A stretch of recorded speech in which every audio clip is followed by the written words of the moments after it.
प्रकार। अब हम तो भूले हुए संसार में कि अब मैंने नौकरी करनी, अब मैंने दिहाड़ी लगानी, अब मैंने ये करना, मैंने बच्चे पालने, बच्चे छोड़ने, खाना पीना, तो उसमें बंधे हुए हैं। लेकिन मालिक ने बोला है, महाराज जी हमारे बोलते हैं कि जैसे बोला अभी 3 से 6 के बीच में आपका भजन में बैठने का समय, तो उस टाइम तो आदमी कर ही सकता है। जब सारा दिन हम अपना पुण्य पाप जो भी करते हैं, तो अगर शाम को उसका पश्चाताप कर दिया जाए कि भगवान मैंने जो किया है उसको मुझे माफ़ करना, तो मैं नहीं समझता बिल्कुल मालिक में माफ़ नहीं करेंगे। ऐसा विश्वास उस मालिक पे करना चाहिए। तो हमारे बीच में हमारे बहुत ही बुद्धिजीवी और बहुत ही अच्छे सत्संगी हमारे बीच में बैठे हैं। उसके बाद मैं समझता हूँ कि इनका प्रवचन हो जाए तो अच्छा है। के सामने महात्मा श्री वेदीराम जी ये बहुत अच्छे प्रवचन करते हैं और उम्मीद है कि हम सभी इनसे लाभान्वित होंगे। तो आगे प्रवचन के लिए श्री महात्मा श्री वेदीराम शर्मा जी।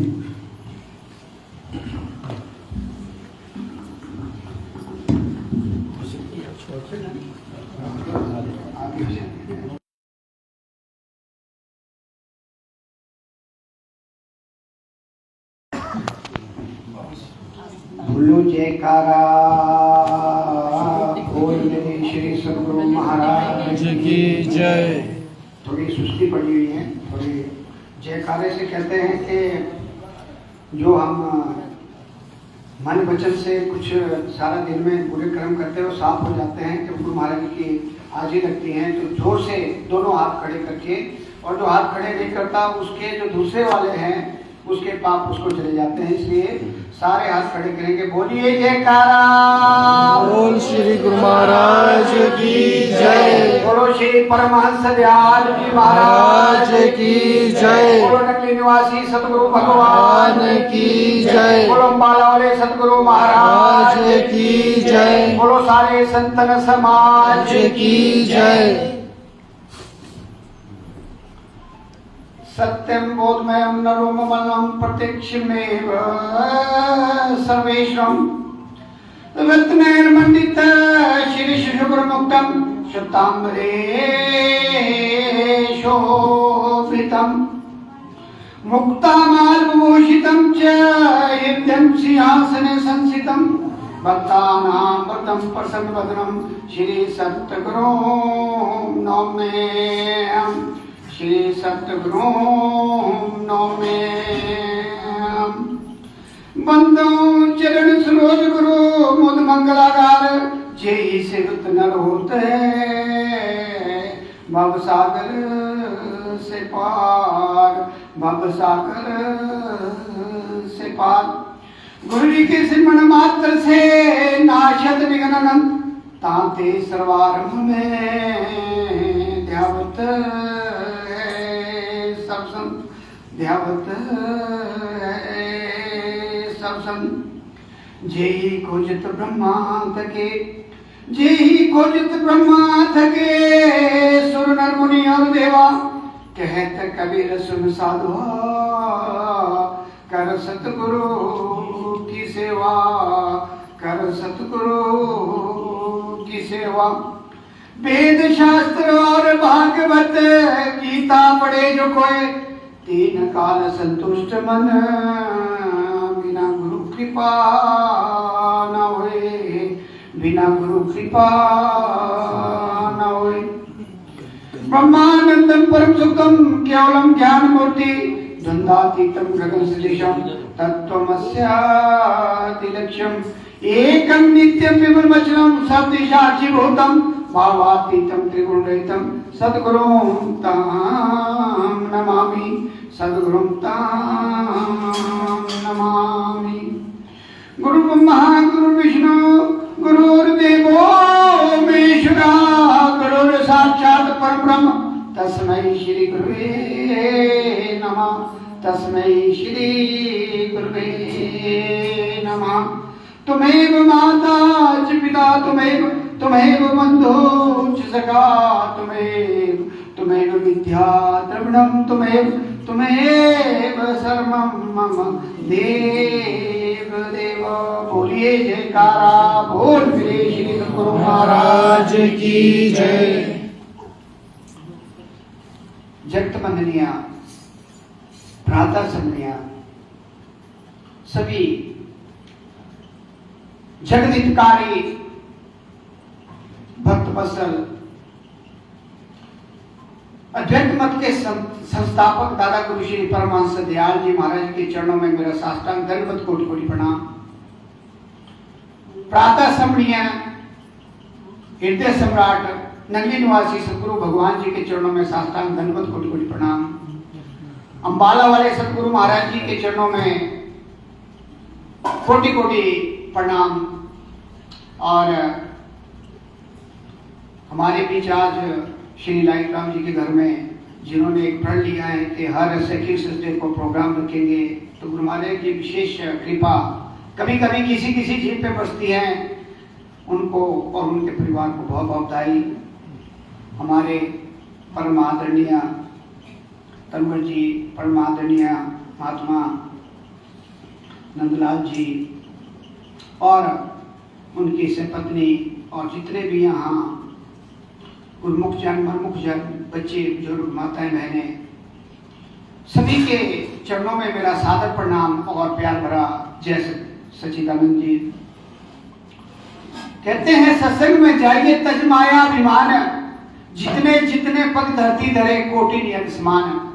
बार बार हम इस चीज को दोहराते हैं कि जहां जहां से आप आए हैं, चलकर गाड़ी में जैसे भी आए हैं, जब आपने प्रण कर लिया कि मैं सत्संग में जा रहा हूं या जा रही हूं, तो आपका जब अंदर से ये संकल्प हो गया कि मैंने सत्संग में जाना है, उसमें से आपके जो है जो सत्कर्म जिसको बोलते हैं, जो कोटिन यज्ञ जिसके करने के लिए पांडवों को पता नहीं कितने पापड़ बेलने पड़े थे, वो आपका शुरू हो जाता है। और जब आप जहां जिस भी स्थान पे सत्संग में पहुंचते हैं, वहां तक उसका पता नहीं कितना हमारा जो है एक वो जो रजिस्टर बना है, उसमें वो घड़ियां और वो पग स्वर्णिम अक्षरों में लिखे जाते हैं, जिसको कहा जाता है कि हमारी असली कमाई है।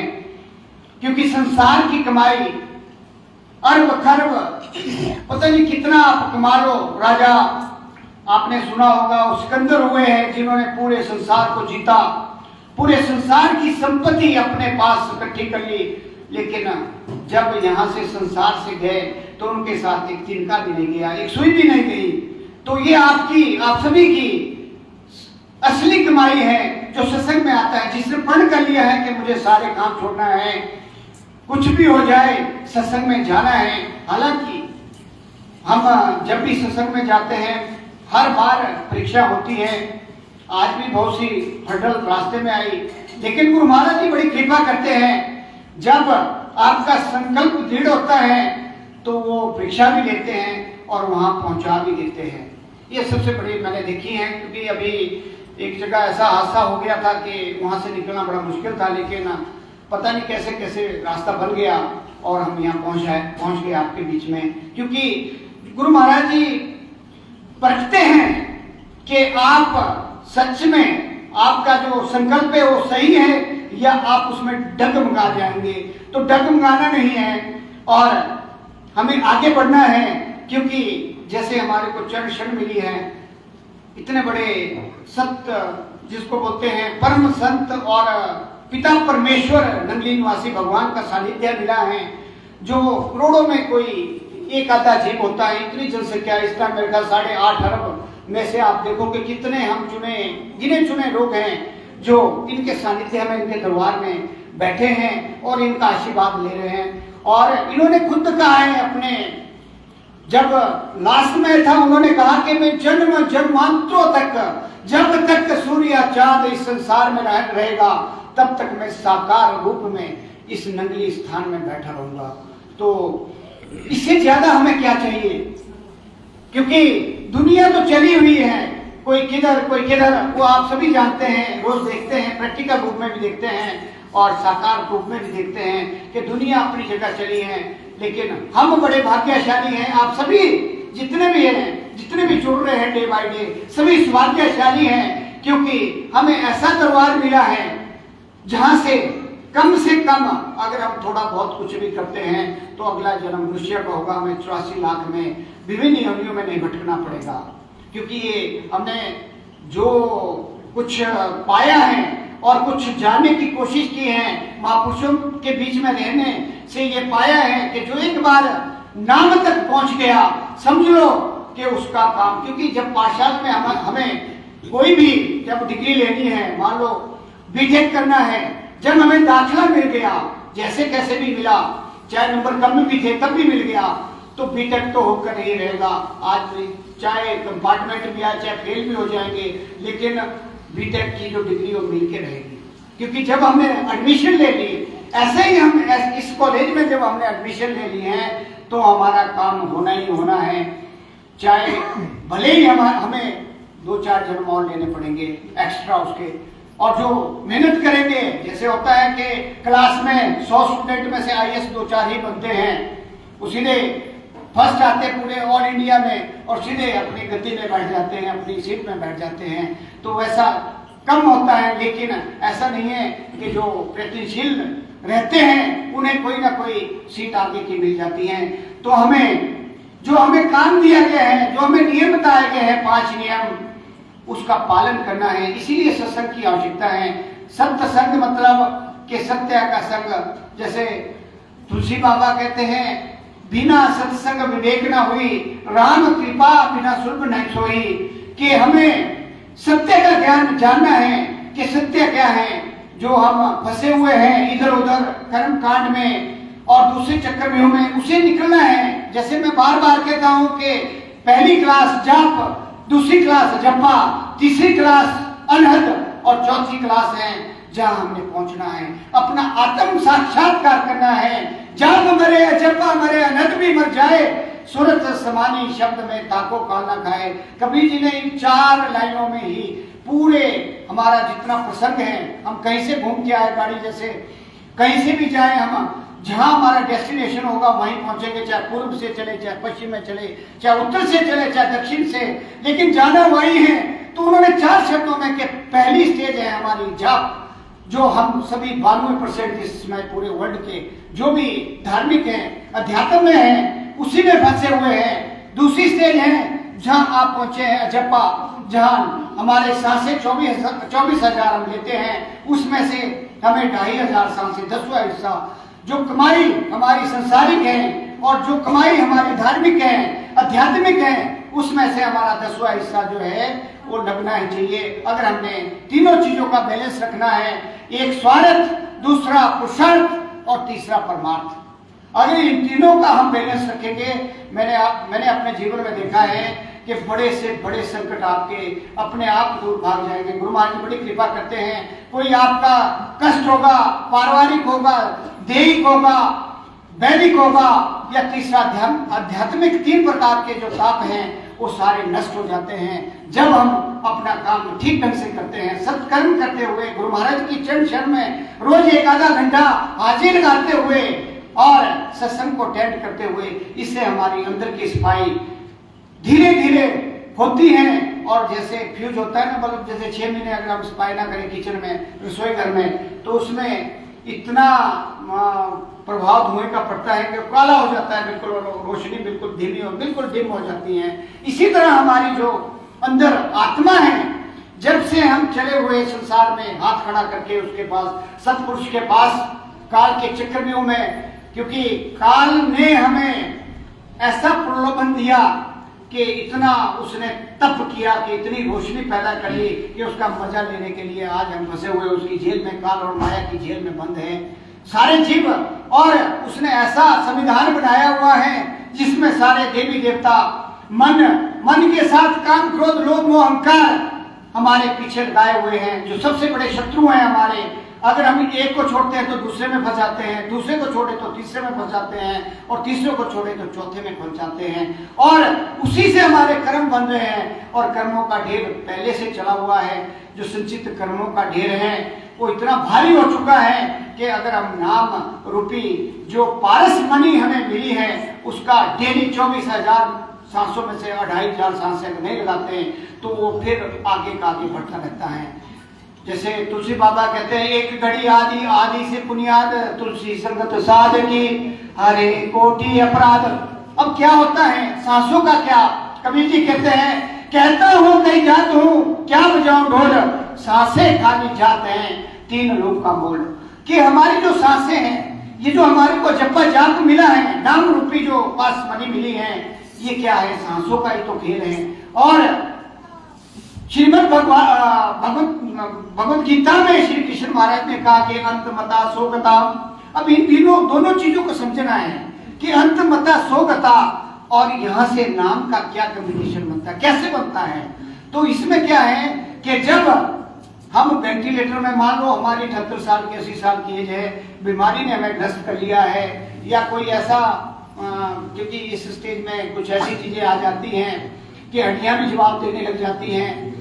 तो क्या होता है, जिसने रोज हाजिरी लगाई होगी, आधा घंटा 15 मिनट 20 मिनट, उसकी सांसें ऑटोमेटिक चलती रहेगी, अपने आप चलती रहेगी। और अगर वो वेंटिलेटर में भी होगा तो जब खुद चलता रहेगा। इसके लिए हमें अभ्यास करना पड़ेगा। अंत मता सो गता तब बनेगा जब हम अभ्यास करेंगे, कंटिन्यू अभ्यास करेंगे। ऐसे नहीं बनेगा, जैसे कहा गया है ना, हमारे भागवत में सुनाया जाता है कि उसने एक नाम ले लिया नारायण और कल्याण होगा। ऐसा नहीं होता, ये सब एक भ्रम करने की बातें हैं। एक दिन में कुछ नहीं होता, धीरे धीरे रेमना, धीरे सब कुछ होए, मालिक सींचे 100 घड़ा, ऋतु आए फल होए, तभी आपको फसल मिलेगी। जैसे आपने कणक बीजी थी 4, 5, 6 महीने पहले, तो आज उसका फल मिला है। ऐसे नहीं होगा जैसे भ्रम में डाला जाता है कि एक बार नारायण का नाम ले लिया कि हो गया कल्याण। नहीं, ऐसा नहीं होगा। हमें अंत मता सो गता बनाने के लिए डेली अभ्यास करना होगा, और जो डेली अभ्यास करता है उसका अगला स्टेज, तीसरा स्टेज आ जाता है अनंत वाणी, जो अपने आप चलती है। जब आप 4 बजे उठ के, जैसे अभी महात्मा जी कह रहे थे, 3 से 4 सोना, 4 से 5 चांदी, और 5 से 6 क्या मिलता है, तांबा, और उसके बाद क्या मिलता है, 1 का 1। मतलब क्या है कि अगर आप एक बार बोलेंगे तो 1 ही मिलेगा इसका फल, और अगर आप 3 से 4 करेंगे तो सोने के बराबर कीमत होगी 1 की। जैसे मैं भी कह रहा था, एक घड़ी आदि आदि से बुनियाद, तुलसी संगत साध की कटे कोटि अपराध। कैसे कटेंगे कोटि अपराध, इसको समझना है। श्लोक बोलने से कुछ नहीं होगा, श्लोक तो सारे बोल देते। अब एक घड़ी 24 मिनट, आधी 12 और आधी से आधी 6 मिनट। अब जब आप नाम, अब आपका अपना अपना अभ्यास होगा, जैसे महात्मा जी ने बताया, या जैसे आपके हेड साहब बताते हैं, या जैसे आपके पुराने गुरु बताते हैं। मेरे हिसाब से 6 सेकंड से 10 सेकंड का टाइम सफिशिएंट होता है। हम सांस ऊपर लेने और नीचे छोड़ने में थोड़ा हमें टिकना पड़ता है। और ये प्रोसेस कितने, हम अगर 10 सेकंड भी रखते हैं, गुरबाणी में आता है, महापुरुषों से मैंने इसे पाया है कि हर जीव के अंदर 3.5 करोड़ रोम है, चाहे छोटा है, चाहे बड़ा है, चाहे बुजुर्ग है, चाहे माता है, चाहे बहन है। सभी जीवों के शरीर में 3.5 करोड़ रोम है। रोम क्या होता है, ये छोटी छोटी बात। और दीक्षित होकर, ये आपके श्रीमद् भागवत गीता में लिखा है, गुरु क्या होता है, दीक्षा क्या होती है, गुरु का महत्व क्या है, ये उसमें पूरा दिया गया है। जब इनका संवाद चलता है उसमें बहुत प्यारा वर्णन दिया गया है। तो जब हम दीक्षित होकर सांस ऊपर को लेते हैं, 3.5 करोड़ का फायदा होता है। अब आपने देखना कि मालाएं जो करते हैं, हम करते हैं, कर्मकांडी तो सारे करते हैं, मालाएं करते हैं, चाहे गायत्री की करते हैं, चाहे शिव जी की करते हैं, चाहे माता जी करते हैं, चाहे किसी की भी करते हैं। आप एक दिन में कितनी मालाएं कर लेंगे? अगर 6 घंटे सवेरे बैठते हैं, 6 घंटे शाम बैठते हैं, कितनी मालाएं कर लेंगे? आप अपने से क्वेश्चन करना। तो जब आप दीक्षित हो गए, नाम मिल गया, पारसमणि क्यों कहा गया? पारसमणि हर चीज को तो नहीं कहा जाता कि हमें पारस मिल गया है। पारस क्या होता है? पारस को अगर लोहे के साथ टच किया जाए तो क्या बन गया? सोना। इसलिए इसको पारसमणि कहा। जहां भी आप महापुरुषों के वचन सुनोगे, जहां भी आप महापुरुषों की किताबों को पढ़ेंगे, वहां पारसमणि इसको कहा गया है या हीरा कहा गया है। हीरे की वैल्यू इतनी होती है कि पूरे संसार की, कई बार हीरे की वैल्यू, मैंने एक सत्संग किया था कि एक पूरे राजा के पास ले जाने के बाद जब उसका आलंकन किया गया जोरी द्वारा, तो उसके पूरे राज्य की जितनी उसके पास संपत्ति वो उसको पूरा नहीं कर पाई। एक छोटा सा एक लाल का एक पीस था। तो हीरा पारसमणि इसलिए कहा गया है कि जब सांस ऊपर जावे 3.5 करोड़ और सांस नीचे आवे 3.5 करोड़, कहने का मतलब कि 6 सेकंड और 10 सेकंड के बीच आपको कितना मिला? 7 करोड़। मालाएं कितनी कर लोगे? पूरे जीवन में कर पाओगे 7 करोड़ की आप गिनती करना।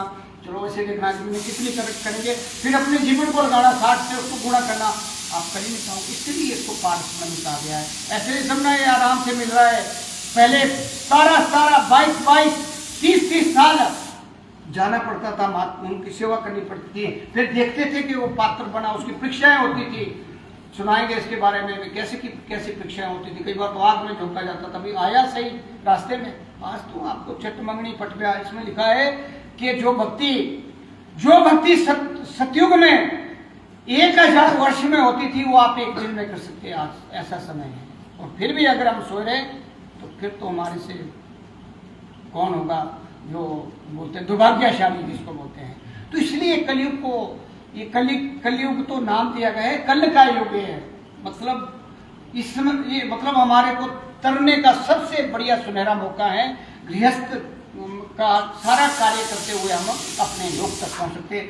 तो इसीलिए अगर हम 6 सेकंड से इसको भाग करेंगे तो 10 के 60, मतलब जो है 1 मिनट में हमारे सीधे कितने हो गए? 60 और 70 करोड़ के बीच में हो गया। और 6 मिनट करेंगे, डिवाइड करो, हमारे पास संख्या नहीं बनेगी। 6 मिनट में अगर हम 24 घंटे में 6 मिनट भी नाम अगर ठीक ढंग से जाप करते हैं तो आपके मनसा वचना कर्मणा से किए गए हुए पाप, जो हम आंखों से देखते, कानों से सुनते, मुंह से बोलते हैं, पता नहीं क्या क्या करते सारा दिन में, क्योंकि ये जो इंद्रिय है ना, ये सारी हमारी जो उल्टे काम करती है। मन जो है उल्टे काम की तरफ भागता है। उनको सारे को मिला के पाँव के नीचे हम पता नहीं, अब कई बार हमने लकड़ियों में देखा कि इतने कीड़े होते हैं, हम जला देते हैं, कितनी हत्याएं होती हैं। वो क्या होता है, उसका सारा कम्बिनेशन 6 मिनट में पूरा हो जाता है। 6 मिनट में आपका जो है 24 घंटे में अगर करते हैं, आप नहीं करते तो आपका आइडिया बनेगा कर्मों का। अगर करते हैं 6 मिनट में दिन और रात में किए गए मनसा वचना कर्मा के सारे साफ हो जाते हैं।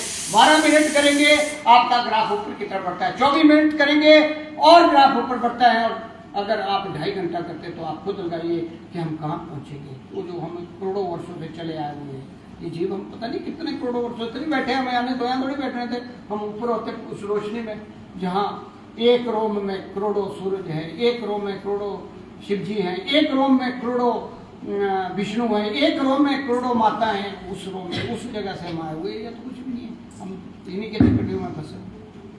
तो इसीलिए इस चीज को जानना है, हमने समझना है कि सत्संग का मतलब क्या है। सत्संग का मतलब नाचना गाना या वो कर लिया थोड़ी देर ताड़ी पिलाना नहीं है। हमने ये समझना है कि मैं कौन हूँ, मैं कहाँ से आया हूँ, मुझे कहाँ जाना है और मेरा आने का मकसद इस संसार में क्या है। इसको साथ साथ जाना है। जो मैंने 3 चीजें बताई, स्वार्थ, पुरुषार्थ और परमार्थ। स्वार्थ क्या है? जो हम नौकरी करें, हम धंधा करें, हम दिहाड़ी लगा रहे, स्वार्थ है। ये संसार के लिए है, परिवार को पालने के लिए हमारा कर्तव्य है। अगर इसको हम छोड़ देते हैं, कई बोलते हैं कि चलो संन्यास लेते, संन्यास ऐसे थोड़ी लिया जाता। संन्यास तब बनता है, चौथा आश्रम इसलिए रखा गया है, 4 आश्रम बताए गए हैं, वहां से आपको ये जो हमारी लाइबिलिटी दी गई उससे निवृत्त होना पड़ेगा। आपकी जिम्मेदारी है, क्योंकि आपका उनका पिछला हिसाब किताब है। उस हिसाब किताब को अगर बीच में छोड़ोगे फिर आना पड़ेगा, वहीं आना पड़ेगा, कैसे भी बन के आना पड़ेगा, बिल्ली कुत्ता बन के आना पड़ेगा, लेकिन हिसाब किताब करने आना पड़ेगा, कर्मों का खेल। इसलिए हमें अपना स्वार्थ, फिर पुरुषार्थ जो कर रहे हैं। आज भाई साहब, आज इन्होंने लंगर रखा है, इतने लोग बैठे, इतने लोगों को आज आध्यात्मिक जो हाजिरी लग रही है, ये सारा क्या है? पुरुषार्थ है। और अध्यात्म क्या है जो आप सुन रहे हैं, ये आपकी सत्संग की घड़ियां स्वर्णिम अक्षरों में लिखी जाएगी। ये तीनों चीजें यहाँ आपको मिल रही हैं। और ये अगर आपका चलता रहा, कम्युनिकेशन बराबर चलता रहता है, तो आप को कोई नहीं रोक सकता कि हम सीधा त्रिपुटी से जब हम अंदर की सेट करते हैं, 4 रास्ते बनाए हैं, सीधा रास्ता हमारा अपने घर का निज धाम बोलते हैं जिसको, अपना घर, ये सारी किराए के, हम सारा श्री किराए का है। 24,000 साल से खर्चा है, आमदनी आपने खुद देखनी है कि कितनी है। वैसे ही जैसे हम दिन में मान लो हम 700 की दिहाड़ी लगाते हैं, तो हम जैसे कैलकुलेशन करते हुए हमारा महीने का इतना बनेगा, 30 सप्ताह 7 21,000 रुपया बना। ऐसे ही हमने यहाँ में लगाना है कि मैंने आज कितनी कमाई की और कितनी बुआई का भी होता है, क्योंकि जैसे पड़ोसी से झगड़ा कर लिया, चुगली कर ली, रिवर्स भी लगता है। हमारे पास आते हैं ना केस ऊपर, वहाँ बड़ा हम देखते कि छोटी सी क्यारी है, छोटा सा वो है, जो मनमुख होता है, मन के मते में जब चलता है उसको होश ही नहीं होती, वो कर्मों का और ढेर बनाता है, वो साथ में दूसरों को भी उलझा देता है। लेकिन दूसरा अगर समझदार होगा तो वो धीरे धीरे, गुरु महाराज उस पर कृपा करते हैं, पर धीरे धीरे होती है, एकदम से नहीं होती है, मैंने ऐसा देखा है, होती है। यहाँ भी कई ऐसे एग्जाम्पल है, लेकिन वो धीरे धीरे होती है। जो आपका पीरियड है ना, जो मार्केश होते हैं ना पीरियड, वो निकलेगा, उसमें आपको उलझाए रखेगा। लेकिन जो समझदार होगा वो बोलते हैं सुख में भी बराबर है, दुख में भी बराबर है, समभाव में अगर हम चले रहेंगे कुछ नहीं होता, कोई बात नहीं। अगर दुख आया कोई बात नहीं, अब शरीर में कष्ट होता है, कई बार बड़े दुखी हो जाते हैं कि मैं बीमार हो गया, मैं कहता हूँ कि कोई बात नहीं, ये आपका पीरियड है, कट रहा है, धीरे धीरे कट रहा है, कम से कम आप काम तो कर रहे हैं, सब कुछ हो रहा है।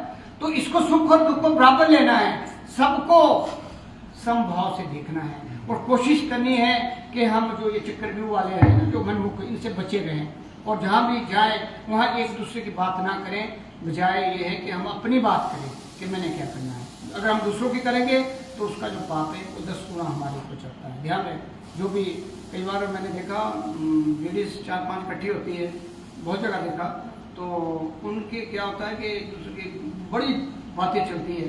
तो मैं सत्संग में कहता हूँ कि जो भी इसमें जुड़ गया नाम से, उनको सत्संग की बात करनी चाहिए। वहाँ मान लो 2-4 इकट्ठी भी हो गई तो किसी, हाँ फलानी जगह में ऐसा सत्संग हुआ, किसी की चर्चा कर दी, उसमें क्या होगा कि आपका वो ग्राफ बनेगा, ऊपर की तरफ चढ़ेगा। मान लो आपने नाम नहीं जपा सवेरे उठ के, तो वो ग्राफ उसमें जुड़ेगा। जो आप आरती करेंगे वो भी आपका जुड़ेगा।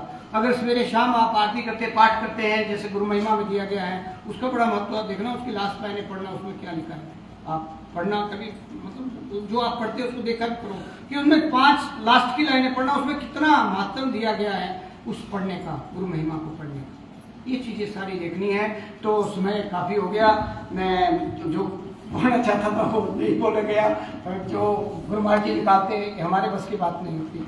जैसा मतलब ये वातावरण बनता है वैसा ही सत्संग मिलता है। तो मैं सभी से क्षमा चाहूँगा अगर कोई किसी, कई बार ऐसा होता है शब्द निकल जाते हैं, हमारे गुरु महाराज जी बुलाते हैं तो कोई ऐसा शब्द निकला हो तो सभी माफ करें। तो बोलिए जयकारा, बोलो मेरे श्री सतगुरु महाराज की जय, बोलो श्री परमहंस दयाल जी।